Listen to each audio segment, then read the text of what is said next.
தாம்பரம் சட்டமன்ற தொகுதிக்கு திமுக வேட்பாளரை அறிவித்த உடனே இப்பொழுது இருக்கிற எம்எல்ஏ திரு ராஜா அவர்கள் கடுமையான எதிர்ப்பு தெரிவித்தார். இந்த சூழ்நிலையில் அதிமுக சார்பாக நிற்கிற திரு சிட்லாப்பாக்கம் ராஜேந்திரன் அவர்களுடைய வெற்றி எந்த அளவுக்கு உறுதி செய்யப்பட்டிருக்கிறது? அதாவதுங்க, சிட்லாப்பாக்கம் ராஜேந்திரன் அவர்கள் படிப்படியாக வளர்ந்தவர். கிட்டத்தட்ட ஏறத்தாழ நீண்ட காலம் ஒரு 1/4 நூற்றாண்டாகவே மாவட்ட செயலராகவே இருக்கிறார். ஒரு 50 ஆண்டுகள் மேலே கட்சி பணி செஞ்சுருக்காரு.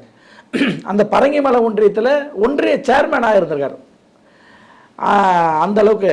அதன் பிறகு அடுத்து தென்சென்னைக்கு எம்பியாகவும் இருந்திருக்கார். அதனால் மக்களால் அறியப்பட்டவராக இருக்கிறார். தாம்பரத்தில் பல்வேறு நலத்திட்டங்களை கொண்டு வந்திருக்காங்க. இன்னும் சொல்லப்போனால் இந்த செங்கல்பட்டு மாவட்டம் பிரிப்பதற்கான காரணமாகவே சிட்லாப்பாக்கம் ராஜேந்திரன் அவர்கள் தான் இருந்தார். ஏன்னா அது இபிஎஸ் அவர்கள் ஆட்சியில் தான் செங்கல்பட்டுங்கிற ஒரு தனி மாவட்டம் உருவாச்சு. அதுக்கு மிக முக்கிய காரணமாக இருக்கார். அதுபோல் இவர் எம்பியாக இருக்கும்போது இவர் எம்பி ஃபண்டில் நிறையா ஏரிகள் குளங்களை தூர்வாரிகள், குறிப்பாக சிட்லாப்பாக்கத்துடைய ஏரி தூர்வாரியது, செம்பாக்கம் ஏரி தூர்வாரியது, இப்படியான வேலைகளை நீர்நிலைகளை சரி செய்த வேலைகளை செஞ்சுருக்கார். அதன் அடிப்படையில் மக்களுக்கு பரிச்சயமாகவும் தெரியும், ஏற்கனவே அதிகாரத்தில் இருந்திருக்காரு.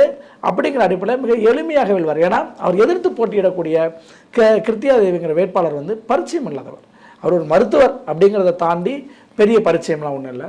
அடுத்தது பார்த்தீங்கன்னா எஸ்ஆர் ராஜாவே போய் டிஆர் பாலு வீட்டுக்கே போய் அவர்களோட ஆதரவாளரோட 100-200 பேரோட போய் சண்டை போட்டு அதெல்லாம் வீடியோவாக வந்திருக்கோம். டிஆர் பாலும் கடுமையாக பேசுவார். அப்படிங்கிற இடத்துல இருக்கும்போது அப்போ எஸ்ஆர் ராஜாவுடைய ஆதரவாளர்கள் எப்படி வேலை செய்வாங்க? நீங்கள் கட்சிக்காக அவர் ஏதாவது கூட வரலாம் போகலாமே தவிர அவருடைய, ஏன்னா 15 ஆண்டுகளுக்கு ஏறத்தாழ மாறி மாறி ஆட்சியில் அந்த பகுதியில் இருந்தவர் எஸ்ஆர் ராஜா. அப்படிங்கும்போது என்ன இது இருக்கும்? ஆக அவர் கட்டாயம் அந்த அவருடைய ஆதரவாளர் வேலை செய்ய மாட்டாங்களே. அப்போ அது எல்லாமே திமுகவுக்கு எதிராகவும் அதிமுக சாதகமாகவும் இருக்கும். அந்த அடிப்படையில் பார்க்கும்போது சிட்லாப்பாக்கம் ராஜேந்திரன் அவர்கள் எளிமையாக வெற்றி பெறதுக்கான வாய்ப்புகள் வராக இருக்கு.